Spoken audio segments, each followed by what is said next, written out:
Good afternoon and welcome everyone to our virtual panel event, Voices of Veterans, the student experience at Daemen College. My name is Paul Musagrosso and I serve as the Director of Veteran Services here at Daemen College. I want to thank you all for joining us for this ninth in our ongoing series of live virtual panel events where we discuss current events, happenings, and hot topics. We welcome those who are joining us for this virtual event series. And thanks go out to our sponsor, which is the graduate programs at Daemen College, for inspiring this event and these conversations. I'd like to introduce to you now the panel of those who will be with us today. First, let me introduce Rear Admiral Danielle Barrett. And if you don't mind introducing yourself and telling us a little bit about you, that would be great. Sure. Thanks for the opportunity to talk today. I spent 30 years in the Navy and retired about a year ago. And I specialized in digital and cybersecurity and communications. And so looking forward to talking a little bit to your panel about veterans today. Thank you, Admiral. Next, we have Dr. Guy Haskins. Hi, my name is Guy Haskins. In 1965 and 66, I was a combat engineer in the United States Army. Thank you, Guy, for being here today. You're welcome. Next, we have Dr. Veronica Lee. Dr. Lee, please unmute if you don't mind, please. Sorry. No, it's okay. Thank you. Good morning, everybody. Thank you for the opportunity. I was in the Air Force Reserve for about a decade, and then also about a decade school with Daemen College, and currently, and also about more than a decade being the house call travel providers as an MP. Thank you for being here this morning or this afternoon. Next, we have a student here at Daemen College, United States Army veteran, Brenda Pryor. Good afternoon, Brenda. Good afternoon, Paul. Thanks for having me. I served about 5.5 years in the Army, like you said, as a combat medic. And I'm currently enrolled at Daemen College in their graduate program for social work. I got my bachelor's in social work from Damon as well. So I'm just happy to be here. Well, we're happy to have you. Thank you, Brenda. And finally on our panel, a mentor of mine, Dr. Patrick Welch. Welcome. Just unmute if you don't mind, Doc. Yep. Thank you, Paul. Thank you for inviting me to serve on this panel with my newfound friends in some cases. And I'm a Marine Corps veteran of the Vietnam War. I've been a veterans advocate since 1966. And I'm pleased to be joining you all today. And if there are any Vietnam veterans in the audience, welcome home. Thank you all, and thank you, Dr. Welch. Before we begin, we first want to point out that we are aware of the privilege we have of being employed right now, particularly in the contents of our conversations about work, innovation, and leadership. This has been a very difficult year for so many people across the country, and we wish to be mindful of the detrimental effects that the COVID-19 pandemic has had on all aspects of our lives, including work, school, and employment. Now I'd like to start with question number one. For this question, I'd like to reach out to Dr. Patrick Welch. As some here and many viewing might know, Dr. Welch has had a long-term association both with Daemen College and more specifically with this office, the Veteran Service Department. He's also a representative of the Greater Western New York area as a veteran advocate in a number of support groups. And firstly, what I'd like to do is just make a quick note to honor your military service, for we truly are a grateful nation. But when thinking about providing higher education to men and women of uniform, what do you believe, Dr. Welch, is perhaps the most important element that colleges and universities must provide in order to realize successful veteran graduates and a robust Veterans Services Program. Dr. Welch. Thank you, Paul.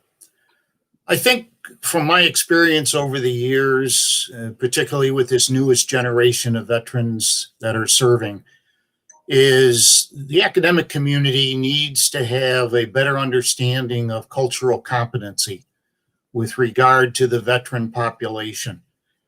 You know, it's been said that, you know, the military is a life-changing experience for many, many people.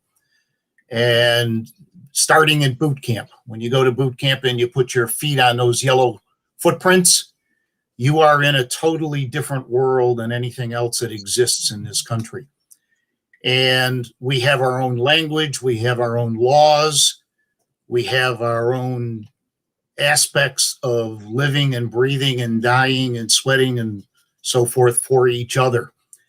And it's a cultural experience that I think a lot of people just don't understand. The current statistic right now is about 0.67 of the United States population serves active duty, reserve, and guard.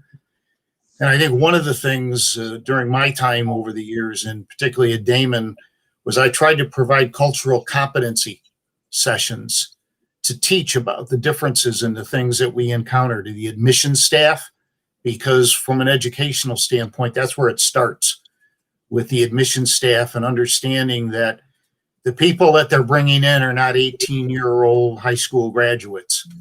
They're anywhere from 22 years and on. And like Brenda served, 5.5 years. So when she comes into Daemen, she brings in a whole new aspect of what is going on in her life. She's been in life and death situations in a deployment, and understanding that absolutely no one goes to war and ever returns the same person. So they have to understand they're dealing with adults who have had exceptional life experiences, and they need to have a better understanding. We did courses for the academic counselors. We did courses for faculty and staff that just gave them a 30,000-foot view of what these people who have served this country bring to the Daemen community and to the academic community in general.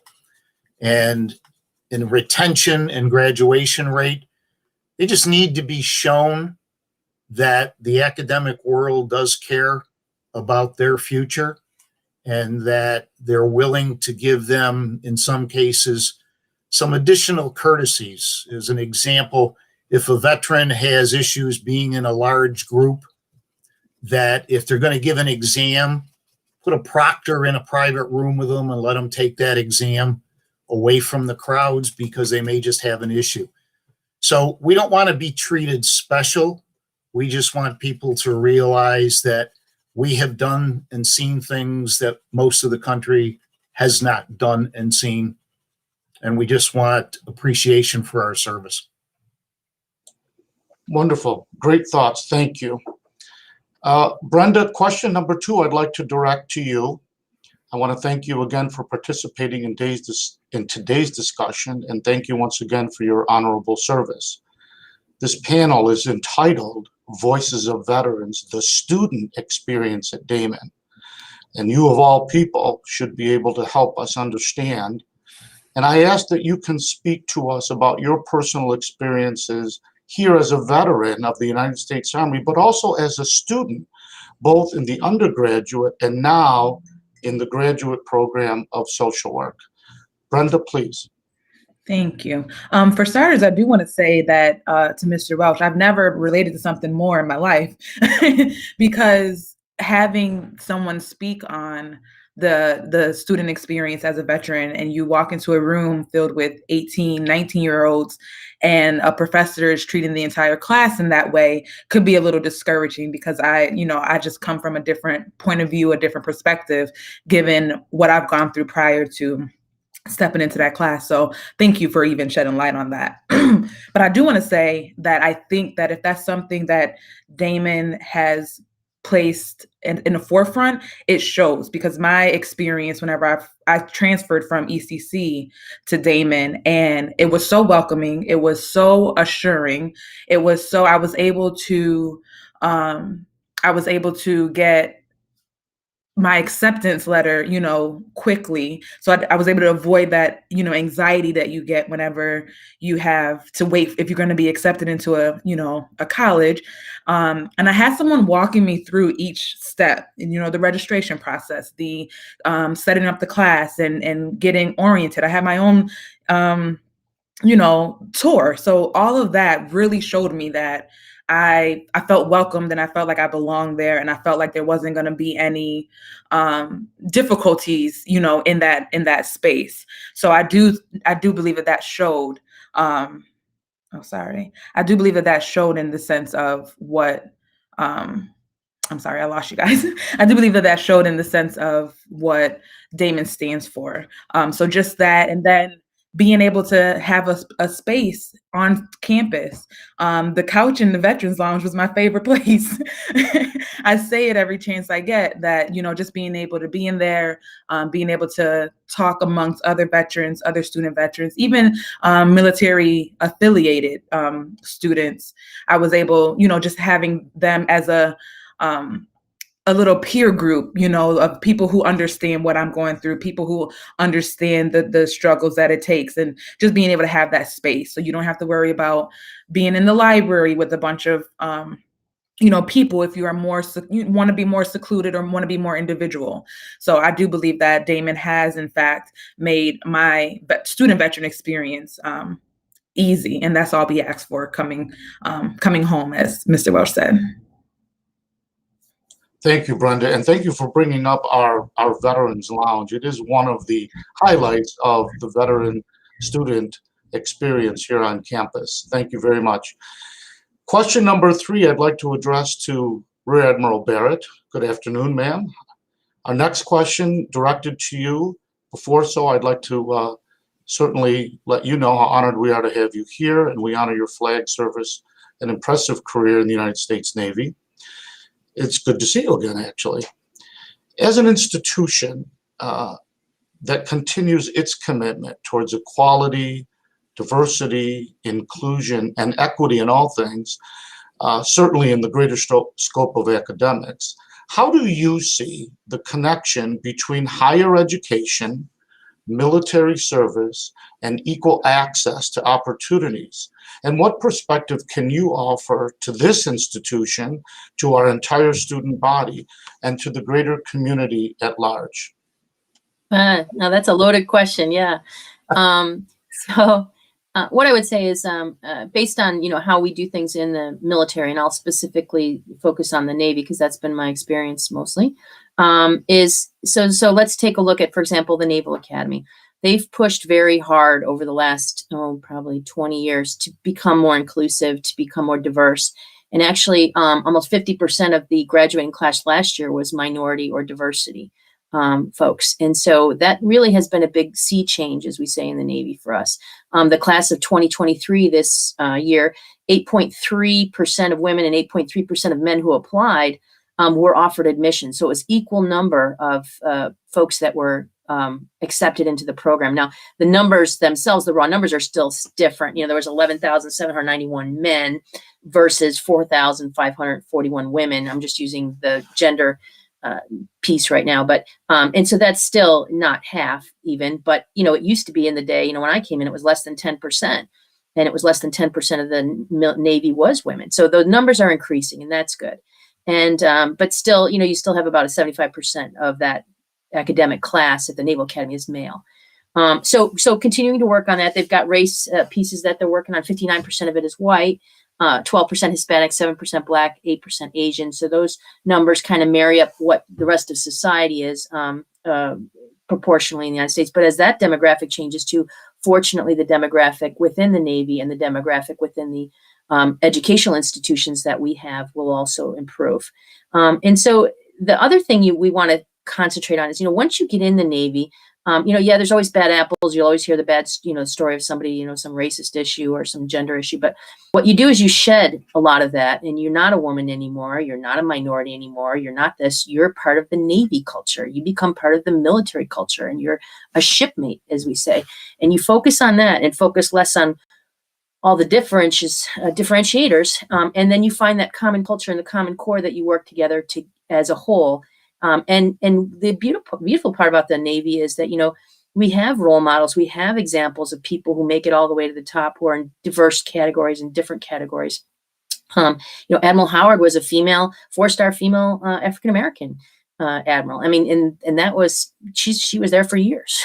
So we've been at this for a while, and we give examples of how that changes. So for the lessons learned for academic institutions are similar, but we can learn similarly from them in programs that you do. And sometimes it's not the big gesture. I mean, you have to have policies that are in place and programs that are in place to increase diversity. It's not something you can just hope happens randomly. So you have to have policies and procedures in place, and you have to reward the behavior you want repeated. So you reward people who are inclusive in working groups, who are inclusive in recruiting, who are inclusive in things that just may be happening on a day-to-day basis in the organization. Look for those things and make sure that you're rewarding the behavior you want repeated. And then look for small things too. Like in the Navy in 2019, they allowed changes in hairstyles so that women could have more braids, for example, which is really important for African American women. And inclusive of styles that are more specific to help people with different ethnic kind of hair, if you will. You know what I mean? That everybody can't have the same kind of thing going on. So even little things like that speak to an organization or a culture that wants to be inclusive of different ideas. And the beauty of that is, the more diversity you have in ideas, in backgrounds, in biases too, which hopefully people can overcome, but in everything that all the experiences they bring to the table, the better solutions you're going to end up with, the better mission success you'll have. Thank you very much, Danielle. Before we take a quick break, we have question number 4, and this I'd like to direct to Dr. Veronica Lee. Thank you again, Dr. Lee, for participating in this panel. Certainly, we recognize your service in the United States Air Force, and we are grateful for your service and your ongoing commitment to providing comprehensive care to so many people in Western New York.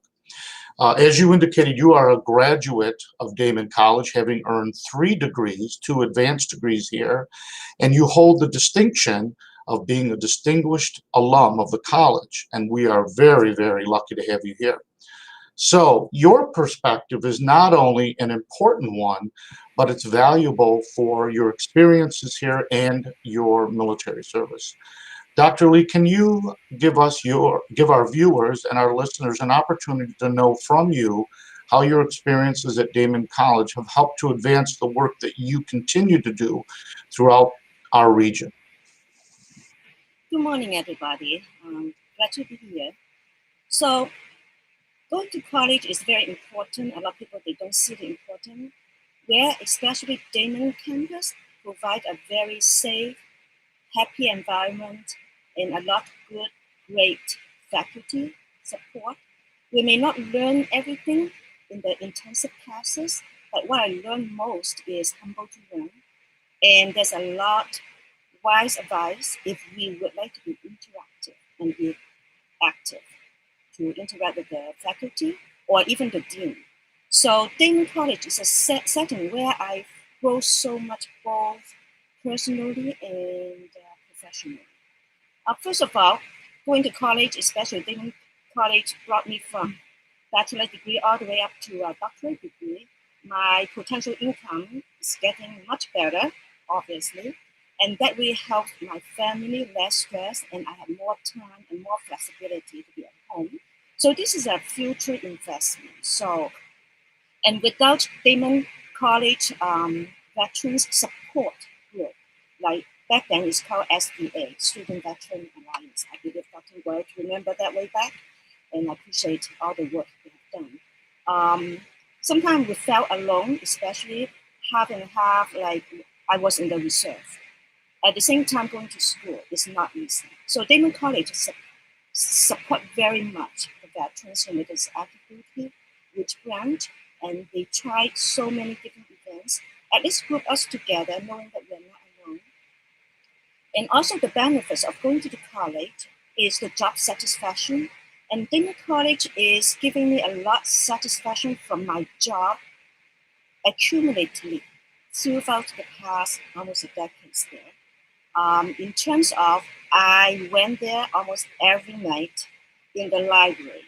And we don't call that library in the Daemen College, we call our research center, RIC. That's where we can really socialize, and we had a veterans group lounge and allow us to interact, exchange ideas, exchange experience, not only from the schoolwork, from just being there, knowing that, hey, this is a lounge where only veterans being there. So we narrow down and want to know more about other veteran friends. We go there. If we want to interact with other people, they are not veterans friends, we know, hang out in the RIC everywhere. And the RIC facility really provided me a lot research information, helped me a lot more independence. Like I said, professors, associates, faculties, they cannot, teach everything in the class.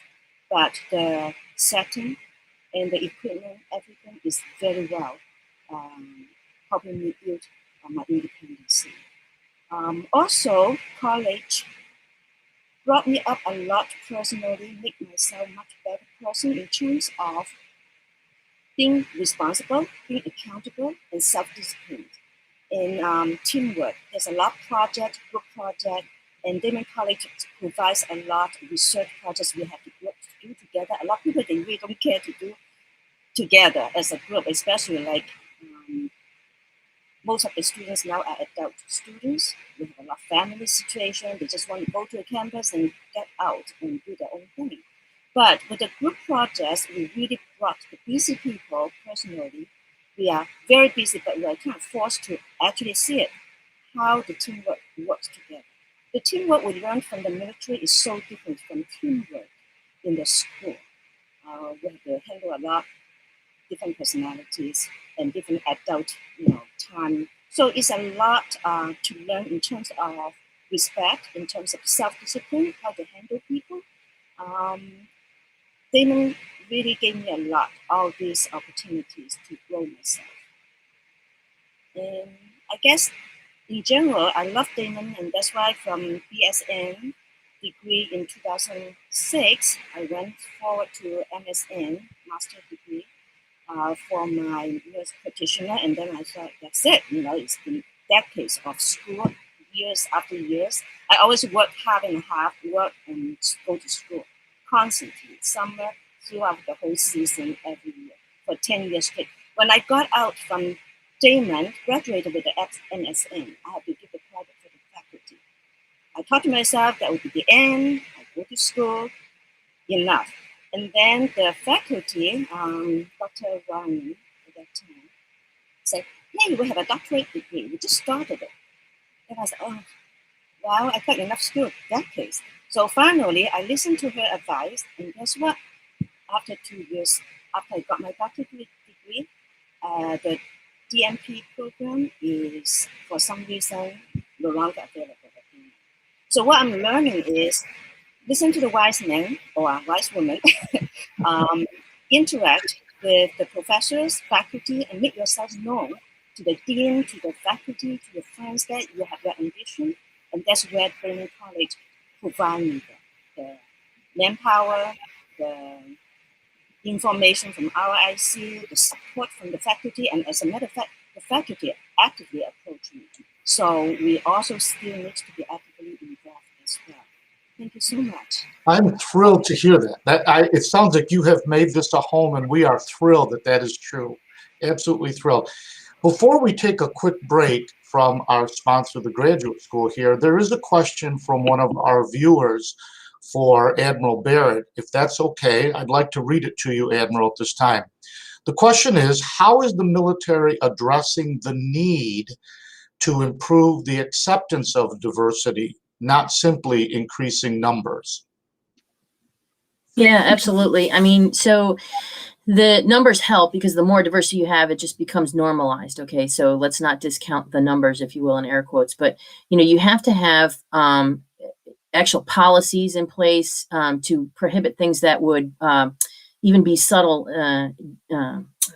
prohibitors of a diverse and inclusive environment. So the Navy's had policies for a long time, as all the services have, to support that. Now, you can have all sorts of policies out there that nobody follows, right? We know that. And so you can have, they're paper tigers. And so what you need to have, though, is strong leadership at all levels. And it can't just be at the top, because sometimes the people at the top lose touch with what happens, what we call in the Navy at the deck plate level, what's really being executed. You know what I mean? So what is the sailor who's in charge, or the chief or the division officer who's in charge of a couple people on a ship, 20, 30 people on a ship? How are they implementing those policies? How are they, doing the execution of an inclusive and diverse environment? So that requires leadership at all levels to be engaged, to observe, and to do course correction very quickly when something wrong happens. A lot of times something will be subtle. It'll be a offhand comment. It'll be a, hey, let's get together a working group, and everybody in the working group is like me, looks like me, acts like me, talks like me, right? You need to make sure that even those little subtle things are being addressed. And if you see them, you can't just let it go. You have to make a point to that person, because sometimes, they have hidden biases and they just don't realize they're doing it. So don't always chalk it up to malicious behavior too, but you have to make people aware. And after you make them aware, if they do it again, you as the leader need to take action to course correct that more formally, and potentially with discipline, or eventually, if they don't course correct at all, you get rid of them. I mean, they're like a cancer. Thank you very much. I appreciate you responding to that online question. We are going to take a quick break, and we'll be back. The message we'll be hearing is from the sponsor of these talks, and that is the Daemen Graduate Studies. We'll be right back. Thank you, everyone. At Daemen College, we strive to help every student reach their educational and professional goals.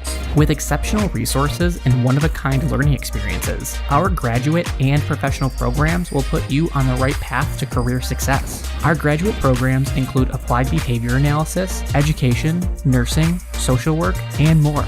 7 of our 11 graduate programs are open to any undergraduate major. Explore our graduate programs today by visiting daemen.edu/graduate. Thank you, everybody, and welcome back. We have the next series of questions, and the next one will be directed to Dr. Guy Haskins, United States Army veteran and previously a member of the faculty at Daemen. I want to thank you for your honorable service and also for your participation in this live stream panel. The next question is really focused on veteran students and the need that colleges and universities have to tailor-make services, programs, and environments to meet the need of this very specialized population. Can you take us through some of the steps that colleges should take in order to accommodate these mostly non-traditional students, Guy? Well, thanks, Paul. Yes, I can, but I need to provide a little bit of context first. I think that any organization, institute, or group needs a primary goal or mission, and that mission should be survival. And how do you survive? You survive because you have dedicated sources of funding. Without the money, you don't go anywhere. The programs are created, they operate, and then they go away. I'm so glad to see that you have that stable support from the college. But there's also support that comes from the federal government, the state government, and local government, as well as individual donors and the public through their tax-supported contributions. I find that really, really interesting. When I came home from Vietnam in 1966, I was stationed first at the VA, the medical center in San Antonio, Texas, and then I went from there to Canandaigua VA. And at the VA there, I was asked what I wanted to do, whether I wanted some vocational training, where I could be a painter or a printer or some technical profession, or I could go to school. Well, at that time, the community colleges were just beginning to come into their full swing. So I decided that, well, I don't see any female painters or printers or technicians, but I do see female students. So I think I'll go to school instead. So I was transferred from there to the Bath VA, and I started going to school at Corning Community College. The environment at that time was very hostile on the part of both the students and the faculty as well. And we really had no space to call our own as veterans. There were 5 of us that came from the VA to take classes at Corning Community. And it was very difficult socially. One of the things that I'm happy to see with Damon is that you have a space for the students and for our veterans that they can call their own. Because I talk with veterans and people who have had that experience in a very different way than I speak to people who have not. It's nice to know that you have a space that you can call your own, you can make your own, and that you're safe psychologically to say things that you need to say, that you can't get off your mind any other way. Also, I find it very important that you have a center where you can go for resources such as how to deal with legal issues, how to deal with job skills training, how to deal with child care, how to deal with VA information, that sort of thing. Once you're familiar with the sources that are available to you, you really can use that to your advantage. I never intended really to go back to school, but the VA and the GI Bill really saved my life in that regard. I also bought a house through the VA. So I'm really appreciative of my Army experience. And I'll tell you right now that when I was 19 years old, I had a plan. And the plan was this: to volunteer for the draft, to go into the Army for 2 years, to see whether or not I liked it. And if I was good at it and I liked it, to go to OCS and make the Army a career. It didn't turn out that way, but I've never regretted that. And you have to be aware, a lot of our students, and I tell them this all the time, that you can't mistake a blessing for a tragedy. What happened to me was not a tragedy, it was a blessing. It got me to where I am today, and I would not be who I am if I hadn't experienced that and been able to capitalize on the things that were available at the time. So I'm really thankful. I'm so happy to see that the environment in which the young people, our young soldiers and our vets function today is a very much more positive one than the one I experienced.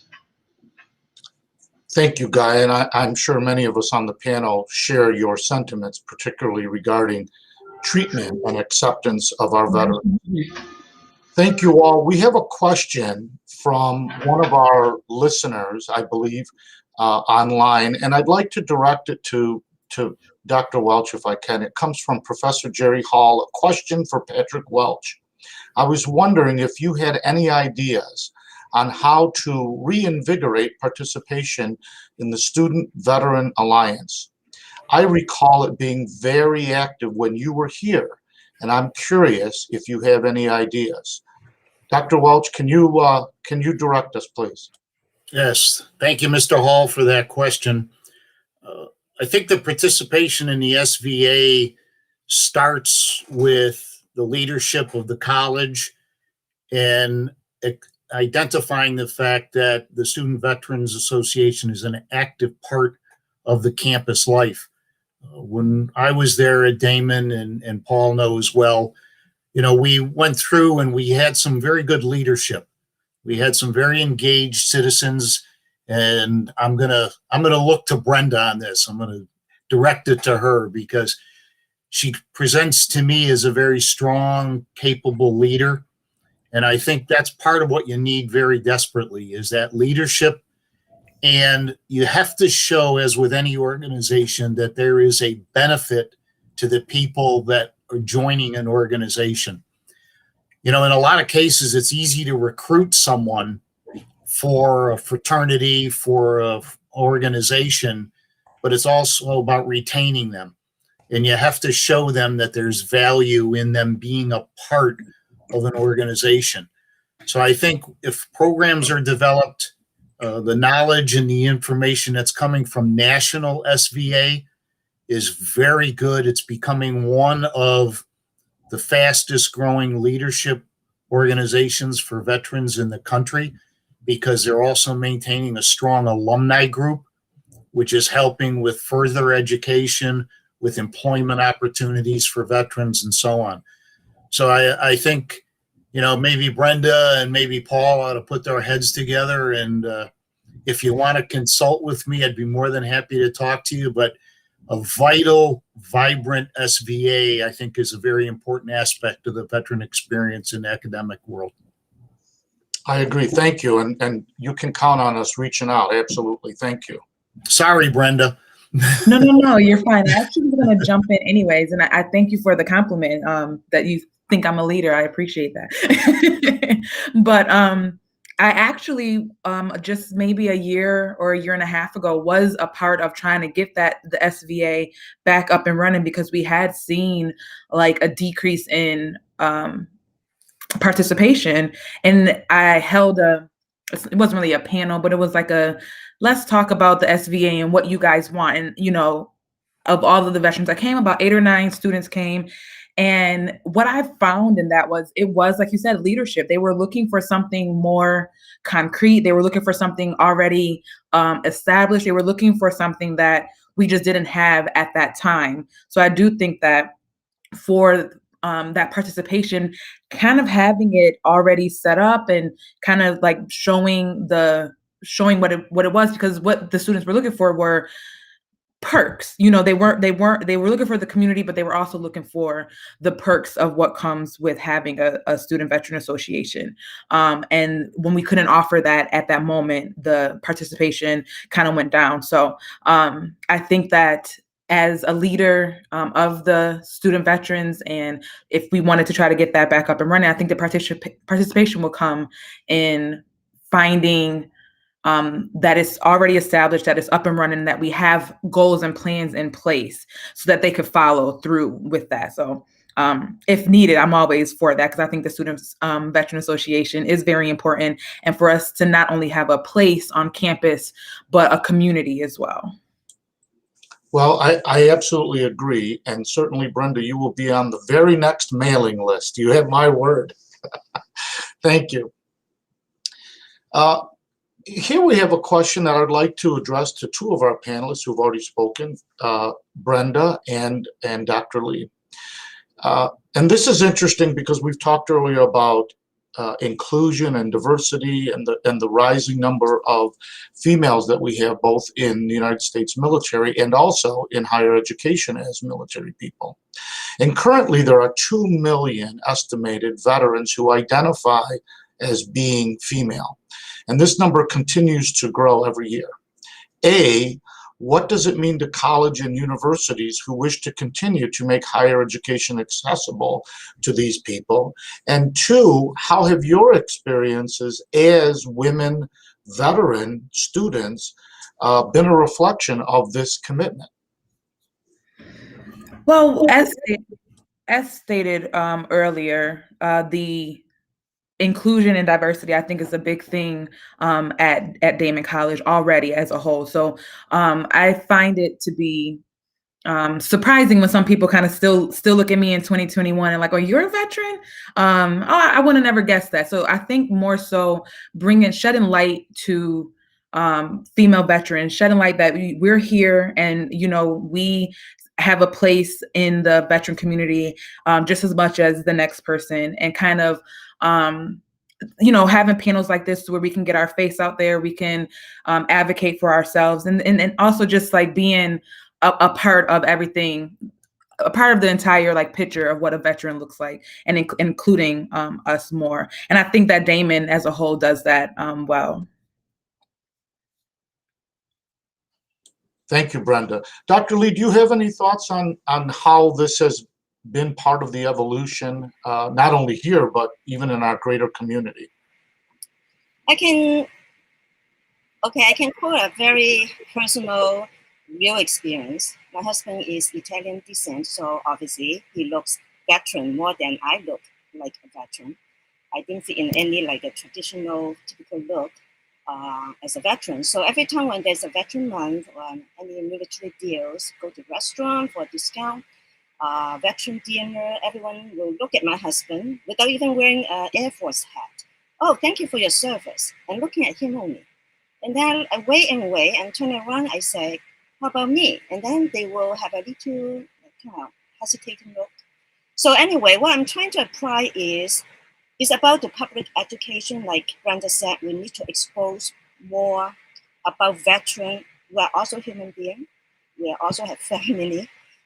Women can also be a veteran, unlike in the old times, that is very minimal number. And also, veterans don't have to be 6 feet tall, don't have to be like really always the muscular type of people to be in the veteran status. So I would say public education, public appearance, more activities involved to let the public know what veteran means. Veterans are the people who served the country, not necessarily by gender or by race. Another things that I was thinking about is veterans sometimes being stereotyped as very smart and very disciplined, but people don't understand we have our own emotional problem or depression, PTSD. So sometimes it gives veterans ourselves a pressure to act perfect. We're afraid to show our weakness, think that will disgrace the military if we show our weakness or a misstep. We cannot learn as fast as other people. We don't learn as fast as other people sometimes, and most of the time being a veteran, not necessarily because we're not smart. If we were not smart, we would not be in the military. It's just maybe because a lot of things still bothering us, a lot of emotional business not resolved yet. Everything's like accumulating in the military time. Sometimes it hit us without knowing. We are lacking of concentration. So we as a veteran, we need to be a little bit more open. Not necessarily has to act like hero. We are out of the service at that time. We are being ourselves. Like myself, being a reservist. It's kind of hard wearing 2 hats. On the base, we have to be very disciplined. Yes, sir. No, ma'am. But in the society where they face the reality, people don't talk like that, don't act like that. And then people, once they know that you're a veteran, they look at us a little different and make us act a little bit, talk a little bit different. So we just have to learn both ways. Let the community know more about us as a veteran. What's defined veteran? Not by race, not by our learning capability or job holding. Sometimes we lose the job not because we did the bad thing, it's maybe because PTSD, and maybe because we went for deployment too many times. Some company just don't want us anymore. By all means, without saying it. So that's all what I can say. It worked mutually, both ways. Well, I'm sorry, Paul. No, go ahead, Brenda, please. No. I just wanted to add, like Dr. Lee said, and I think that goes back to, I think this might come back from my background as a social worker, but and also Mr. Welch said it as well, cultural competency and just understanding that we come in all shapes and sizes, and what we've gone through affects like our mental health. And I feel like sometimes being a woman, some things that we might encounter can be looked at as just being a female thing and not being a veteran thing. So I think having that understanding of, just like any other veteran, we may have good days, bad days, and things might be going on. And for us to get that same appreciation or leniency, I guess is the word I'm looking for, in the sense of how we might react or how we might present ourselves in a world, could be because of what we've gone through in our background, not necessarily because we're a woman. And I think having that education, having that brought up to the forefront might be helpful as well.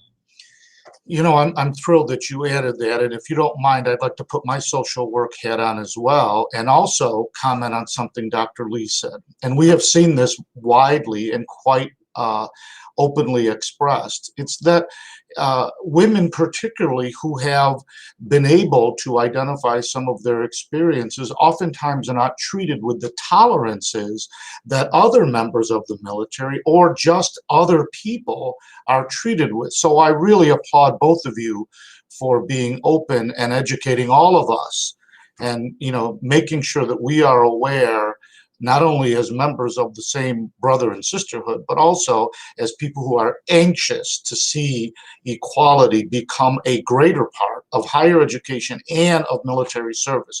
And I want to thank you both. Thank you very much. If there's no other comments, I do have a question for Dr. Haskins. I know that you have celebrated a long career in higher education, and for full disclosure, I have known you for a long, long time. Yeah, we're old. Yeah, we've known each other for a long time. We've talked about our lives. We've talked about all these things, and we've talked about this privately before, and it's the value that you have as a college professor of having people who have served in the military as a part of your student body. And, if you can, I think it's important that you help all of us understand the importance of integrating veteran students and military aligned students in the overall student population on a college campus. Oh, there's no question of that at all, Paul. I find the veterans to be a little bit older as a group, to be a little bit more mature, to be a little bit more focused on goals and how to achieve those goals. And I'm able to, every chance I get, to incorporate that into my teaching and instructional strategies. For instance, I teach statistics and research methods, and nobody really wants to take that. So when I find that I have veterans in my group or in my class, I tend to want to divide my class instructional time up into three components. I divide it up into lecture recitation. I divide it up into small group work, and I divide it up into individual work as well. In the small group sessions, I try to find the veterans and make them facilitators because they have the leadership skills and the background and the ability to function quite well in those sorts of situations because they're used to working as a team. And to a certain extent, the Army is a meritocracy. And based on your performance and the level of your performance, you're going to advance. And I find that's a good strategy for working with students in small groups and use that experience and background and ability to relate to one another and to others to their advantage and to my advantage as well. Because I find that in classes that I have a high percentage of veterans, I have better performance overall with my students, and I like that a lot. Thank you, Guy. Appreciate that. We are on to question number 8, and I've directed this one to Brenda Pryor. And mostly it's because soon you're going to be a graduate of our School of Social Work, and off you'll go. I'm interested to know from you, what elements do you believe are important for our alumni association, your school, your professional School of Social Work, and the greater college community? What is important to you to continue to develop ways to offer support and connection to the veteran student population? I think it goes to say, like with everything that we've already said already, essentially is that to ease those barriers. I find that the reason why I feel so comfortable in Daemen, why the experience of my initial onboarding process was so easy, it made me feel like, okay, of all the other things that I got going on, of all the other, like being an adult and being an adult learner and having to go to work and having to go to school, the one thing that I don't want to have to worry about is whether or not my financial aid is, something like that. Like, so having as least barriers as possible and having that understanding in the classroom and having that ability to be able to say, having the ability to say, hey, this is what I'm going through, and it being understood for what I've been through, and not looked at as a weakness or an excuse or anything like that. So I just think just easing those barriers and making it possible for someone, because even choosing to come to college after an Army career, that's applaudable. You know, that's something that not everyone does. So it should be recognized that they're taking that extra step to continue to better themselves and continue to do that. So making it as easy of a transition, making it as easy as possible for them, I think will strengthen the relationship. And I would definitely continue to say, hey, if you're a veteran, go to Daemen, because they understand and they get it. And that small setting makes it just a little bit easier to be understood and be heard. Thank you, Brenda. The next question that I would like to raise is really for everybody. It's a question that I think sometimes is in our minds, and oftentimes we don't have the environment or the forum to speak about it. Not so easily, and oftentimes without a lot of cooperation, the U.S. Congress is routinely forced to deal with issues of the United States military that many times includes considering veteran benefits, whether they're for health care, mental health issues, education, housing, child care, disability, the list goes on. What changes this panel could make or recommend, what changes to the overall administration, distribution, and approval of benefits to veterans do we believe should be considered in order to more completely address the needs that are most important to veterans and their families? And I open this up to everybody.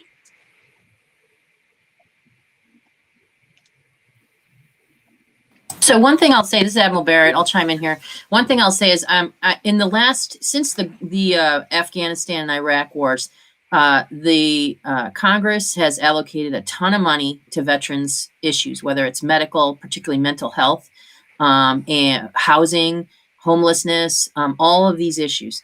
And even at the state and local level, you've seen increasing funding for those kind of programs and policies put in place and metrics to check that people are actually doing those things. Is there still a long way to go? Absolutely. And for those folks on like Guy and Pat who've served previously and maybe come back under circumstances that, or in Veronica, that were way different, where veterans weren't treated well when they came back home. That has not really been the case for what's happened in the last 10 years with the services that are provided to veterans. And particularly when it comes to education, I mean, the GI Bill is one of the best benefits you could possibly imagine for veterans. And that doesn't mean people who have been in combat necessarily, or people who've served 20 years. I mean, you serve 4 years, you get the GI Bill, you can get out and get a free education. I mean, there's kids who can't afford that forever, but that's a way for them to fund their own education and get leadership and get things done, like learn a trade. So I think, are there warts on the system? Sure, but let's not focus on that. Let's look at what sea change we've had just in the last 10 years of improvements in the way vets are treated, the way vets are treated by the general public. I mean, I can't tell you, I couldn't walk through the airport in my uniform without somebody thanking me for my service. When you came back from Vietnam, you got spit on if you walked through the airport in your uniform. So the culture in the United States has changed too. And I think that you'll see that bears out in statistics of all the federal government agencies that are trust factor. The highest trust factor is always with the military. Now that's something that we have to maintain. And every time there's a blemish and someone does something stupid, that chinks away at that a little bit. But there's just a greater, I would say, awareness of veterans issues and people who are also veterans that are serving in public office that whether it's 4 years or 2 years or 30 years, that bring a perspective that helps people understand that. Yeah, I think I'll add in there also in the transition starts with the Department of Defense in preparing people for that change from military into the civilian world. And I think the Department of Defense has gotten much better over the last 20 years in helping with that transition. And as Danielle said, it's not perfect, but it is getting better. And I think part of that is attributable to the younger generation of veterans that are working hard to perform the duties that they need to do and for being involved in it. And the veterans community. One of the things that we at Vietnam Veterans of America have been fighting for years is to make sure that those benefits are understood, and Congress has to understand that the cost of war goes well beyond the cost of bullets and bombs. It goes into the care for people after they've served and their families. because a good majority of the military nowadays is family oriented, and the family serves just as well as the service member. So starting with the DoD and then moving into the civilian community with the various programs that are offered is a key to giving them the support that they need. Absolutely.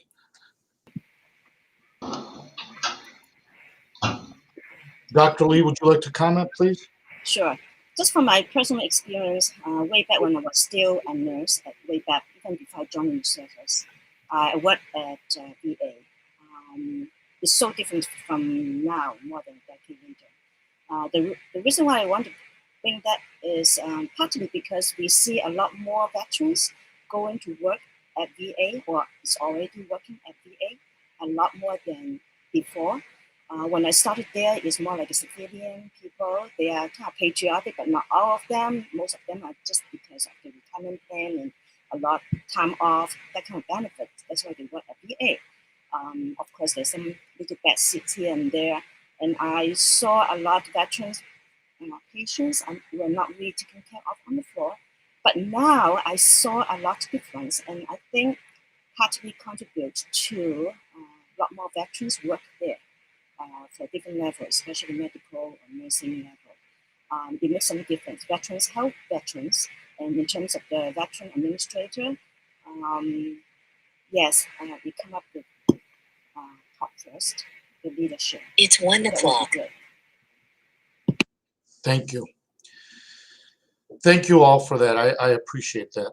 The next question I'd like to direct to Dr. Patrick Welch. And before I do, I just want to make mention, if we have a minute, that Pat is very much involved in Western New York, we have a brand new cemetery for veterans out in Pembroke. And I know this seems cheesy to do a little ad. However, that association and that executive board is in need of someone who is a social media expert. And so anybody that's listening, we would like to open up the opportunity for someone who has interest for veteran affairs to help support Patrick Welch and his committee in providing support in social media. The question to you, Dr. Welch, is I'm going to start off with thinking globally. Where do you see services going for veterans enrolled in higher education? And specifically, do you envision extended GI Bill opportunities where colleges can help design benefit programs that extend, for example, extended degrees, longer terms in college? And should that be something that we are looking at currently?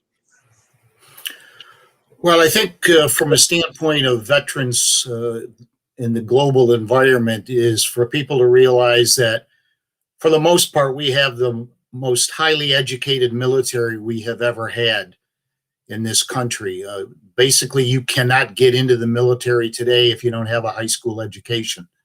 You know, that was not the thing in the past. You know, back in Guy's day and in my day, you know, you got in trouble and the judge says, you got two choices, son. You can go to jail or you can go in the military. So we've got a highly educated military now. And I think when they're not training, they're working on educational opportunities. So I think there's a growing commitment to learning capabilities. And I think the veterans' role in higher education will come along as we get more veterans with advanced degrees and who want to participate in the academic world. Because I think that knowledge that a veteran brings in the classroom is critical to the other side of the learning aspect for people, rather than just a pure academic all the time. Someone like Guy and I, who have served and came back into the academic world and pass that information along. From a standpoint of the GI Bill, I think it will be refined as we go along. I think the post 9/11 GI Bill and the GI Bill forever has been a wonderful opportunity for people to use, not just for traditional academics, but also for into trades and so on. Because I know this is an academic forum, but academic world is not necessarily for everybody. So I think the expansion of the Forever GI Bill has been most helpful for people wanting to get into other areas. As far as the school's involvement, I think it's very important that there's a conversation between the schools and the DOD and the Veterans Administration and how they can better participate in utilizing the skills, the knowledge that the people in the military have brought forward with them. You know, when the early days of the Iraq-Afghan war, when people were coming back and trying to get employment, they were having a very difficult time translating their military skill set into civilian speak where people could understand what they did. That has gotten much better over the years. But I think between the three groups, there also needs to be an analysis and continuing work and looking at what the military jobs were and how they can also provide some academic credits for those types of courses that they took, for the training that they took, and so on. So I think a collaboration needs to be increased, if you will. I don't think it's where it should be now, but I think that that triad of people and organizations is important to the future academic abilities of our veteran population and their families. Thank you, Pat. I appreciate that. The next question we have, I'm going to direct to Admiral Barrett. And I just would like to mention that Admiral Barrett and I met earlier in the semester. Actually, last semester we met. And in June, at some point, her new book will be coming out. And I just ask everybody to be aware. It's called Rock the Boat, if you can imagine. So please keep an eye out for that. With so much of our economy and so much of higher education directly related to advancing technology, something you could teach us about, and given your career on cutting edge technology, if you can provide your perspective on how best colleges and universities can help prepare not only veterans, but those who might be seeking commission or work as a military career, for which science, technology, engineering, and math might be necessary. And can you direct us a little bit in your thinking on those perspectives? Yeah, sure. So it's a kind of a two-way street. So there's the people coming out of the military who bring technical skills, and then there's the ones that need to go in with technical skills and bring those to the military. So let's start with the people coming out. So the veterans that come out, a lot of the career fields that we have in the military are very technical. I mean, sure, we have some support fields that are, more administratively focused or whatever, but a lot of the warfighting disciplines that we have are very technical, whether it's you're maintaining armored vehicles or you're doing cybersecurity or whatever.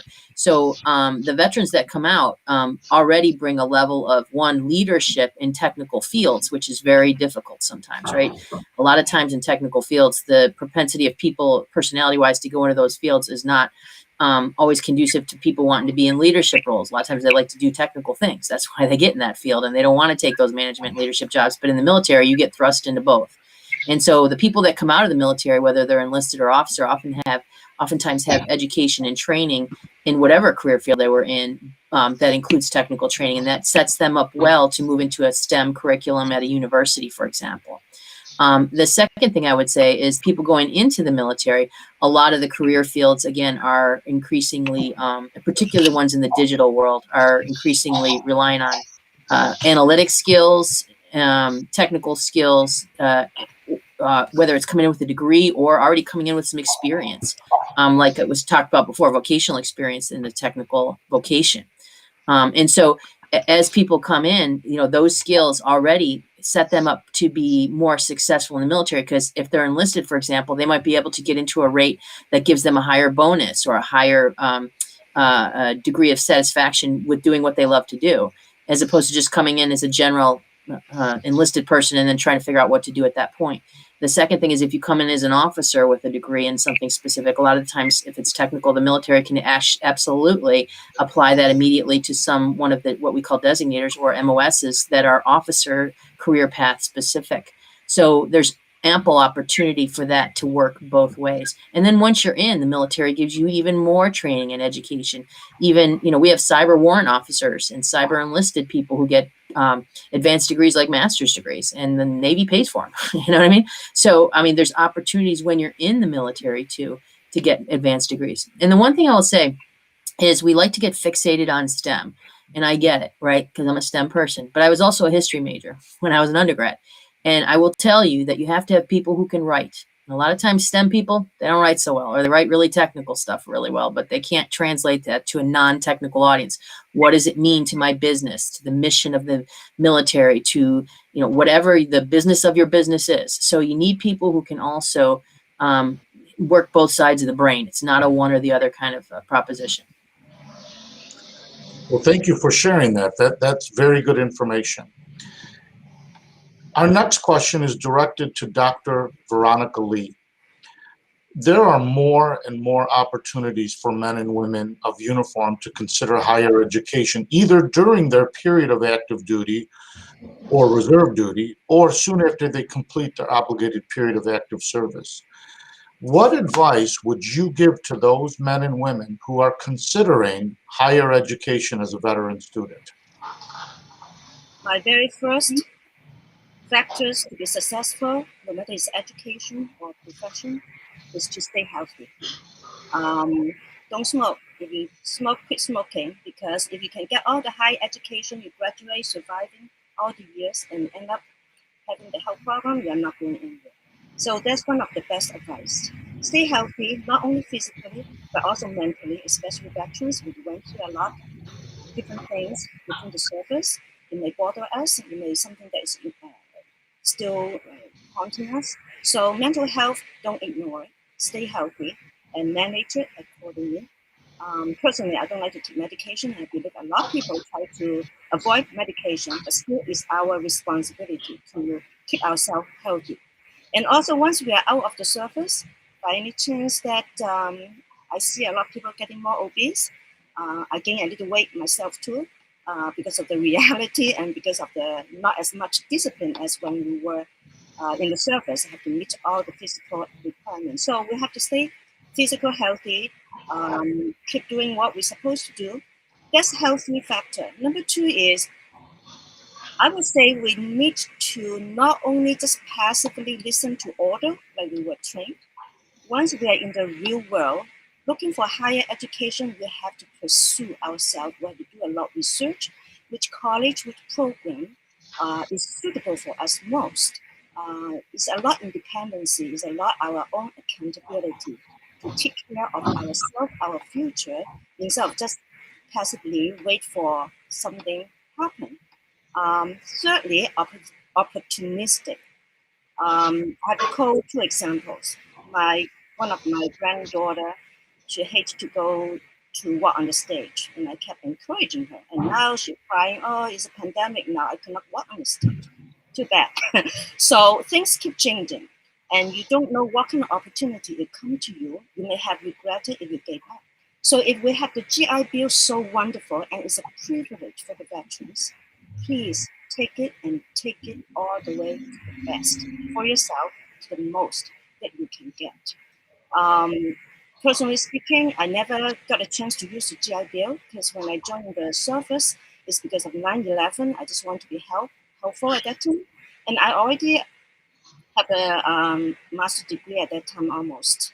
Already joined the program. So by the time I already in service, I got everything in my own pocket. So I talk to all the younger generation veterans. I mean, younger generation, I don't mean by young age. If you have the GI Bill, please fully make a use of it. Even though you don't know what to do, what your career, what is your ideal dream job is, just keep taking any courses that close to what you like, you enjoy, or most likely you will be able to transfer to.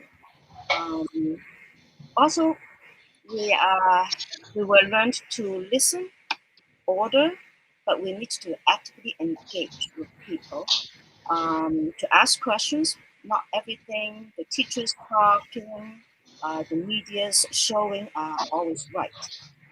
So we have to do a lot of research for ourselves to make a distinguishable differences, comparisons. What is my dream job and where to go? What is the investment of our future without wasting basically the GI Bill, even though it's free. We learned to give as a military person, give, save, but sometimes we just don't learn enough to accept. So please make sure that we do have something given to us, just accept. Accept free, accept all the money, investment, any opportunities. Don't think that it's a greed, somebody else need more. And I heard a lot of veterans said that, including my late husband. It's somebody else need more, but eventually the money is not necessarily going to the other veterans, maybe go to the top politicians.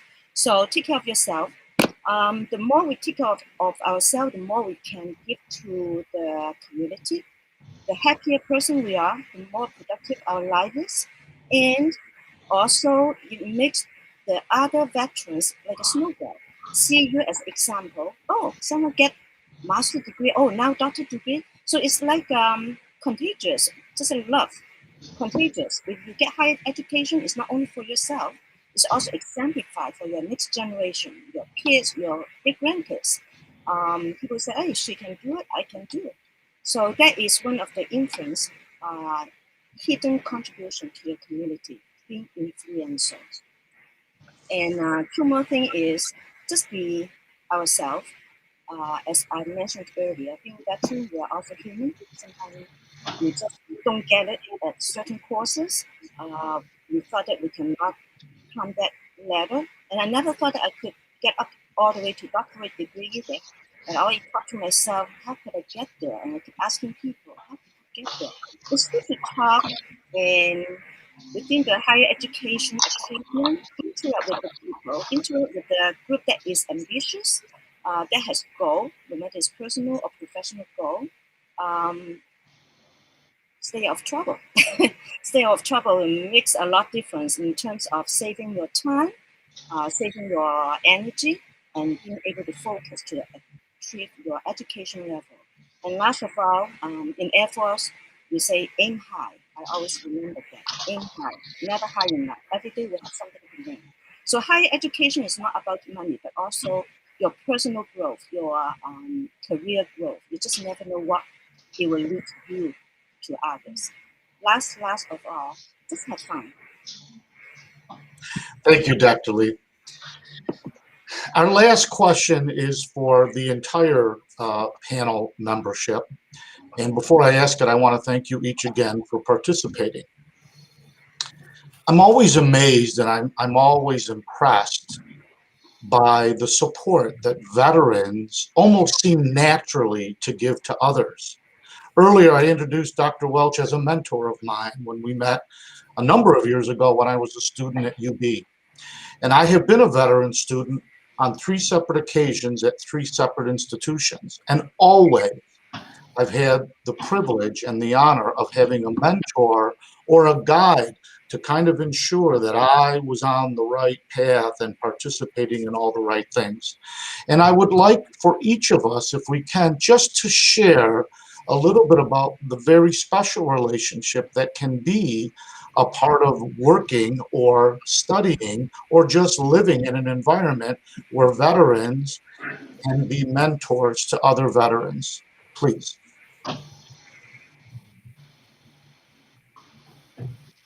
Paul, can I take this one? Please do, Guy. When I was doing my doctoral work at SUNY Albany, they encouraged us to do as many things with the state education department as we possibly could, and it was just down the street. But one time they were having difficulty with meeting a deadline with respect to evaluating proposals for different kinds of programs.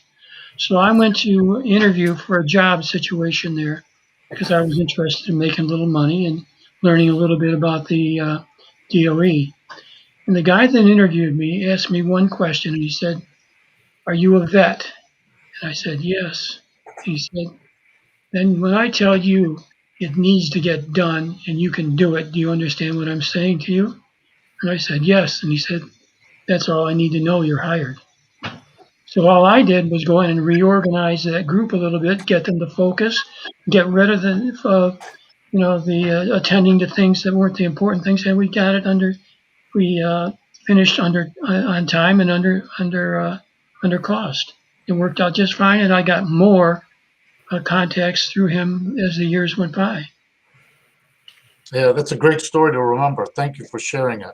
That worked out real well.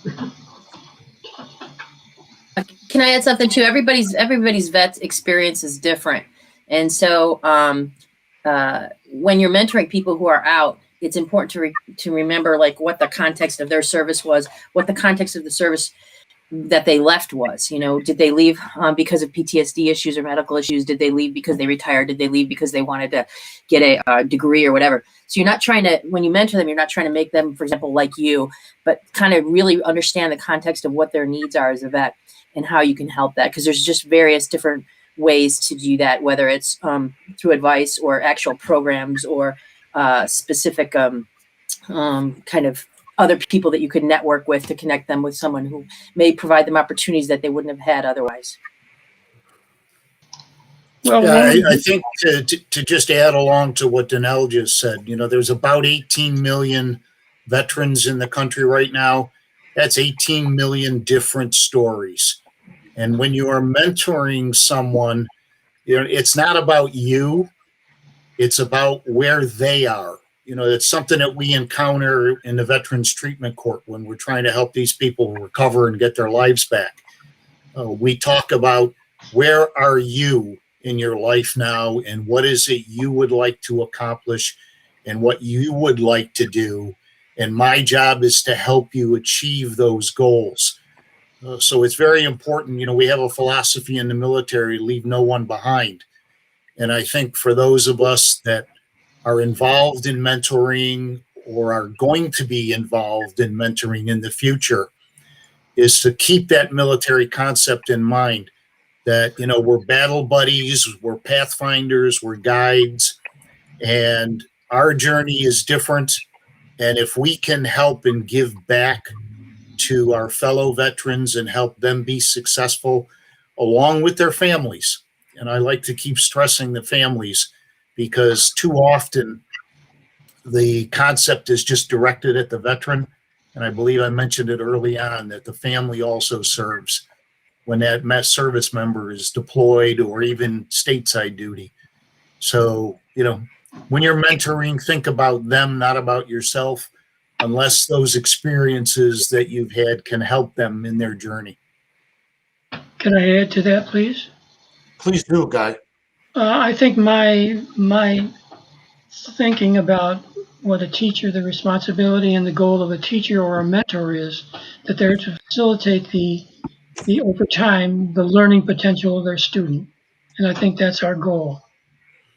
To help them to become better learners, to help them to become successful. I absolutely agree. If there are no further comments, I'd like to take a moment to once again thank everyone who is listening or participating on Facebook or any other platform.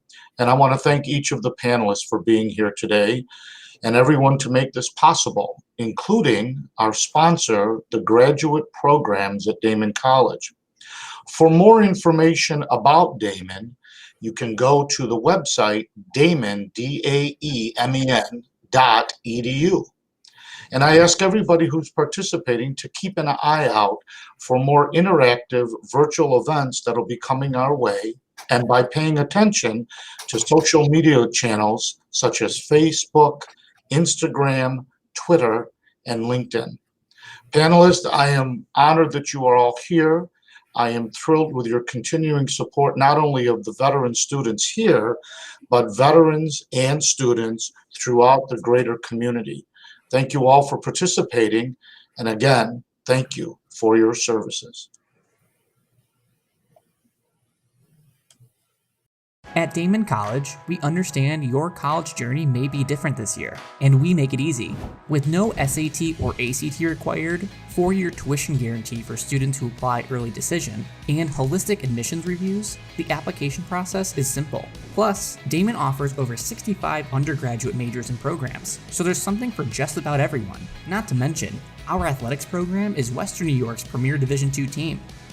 Visit daemen.edu